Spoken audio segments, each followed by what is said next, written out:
বাংলাদেশ সত্যিকার অর্থেই একটা। রাজধানীর শিল্পকলা একাডেমির জাতীয় নাট্যশালা মিলনায়তনে দৈনিক নয়া দিগন্ত পত্রিকার ২১তম বর্ষপূর্তি উপলক্ষে এই অনুষ্ঠানের আয়োজন করা হয়। এতে অংশ নেন বুদ্ধিজীবী, লেখক, কবি, সাহিত্যিক, রাজনীতিবিদ, শিক্ষাবিদ সহ সমাজের বিশিষ্ট ব্যক্তিরা।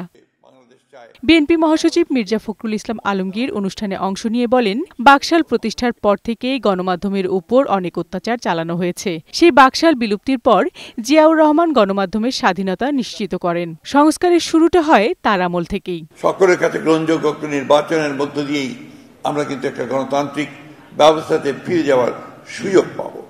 সেই সুযোগ সৃষ্টির জন্য আমি আহ্বান রাখব সকল রাজনৈতিক দলের কাছে যে আমাদের ছোটখাটো সমস্যা এগুলোকে দূরে রেখে গণতান্ত্রিক ব্যবস্থা থেকে আমরা ফিরিয়ে আনার জন্য সবাই এই নির্বাচনে অংশ নেই।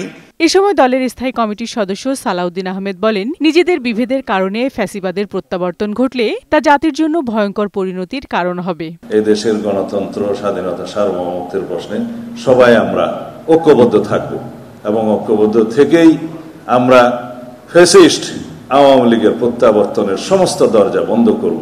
এদিকে রাজধানীর খিলগাঁওয়ের সবুজবাগে পরিচ্ছন্নতা অভিযানে অংশ নিয়ে জাতীয়তাবাদী মহিলা দলের সভানেত্রী আফরোজা আব্বাস বলেন, উন্নয়নের নামে লুটপাট করে দেশকে ধ্বংস করে গেছে আওয়ামী লীগ। আমরা সকলে মিলে এই স্বৈরাচারী সরকারের রেখে যাওয়া আবর্জনা পরিষ্কার করব এবং এলাকার উন্নয়নে এলাকার জনগণের পাশে থাকব। ঢাকা রিপোর্টার্স ইউনিটিতে আলোচনায় অংশ নিয়ে আরেক স্থায়ী কমিটির সদস্য মেজর অবসরপ্রাপ্ত হাফিজউদ্দিন আহমেদ বলেন, নির্ধারিত সময়ে নির্বাচন না হলে দেশ আরও পিছিয়ে যাবে। দেশের স্বার্থ সবার উপরে থাকবে। বিউটি সমাদ্দার, বৈশাখী সংবাদ, ঢাকা।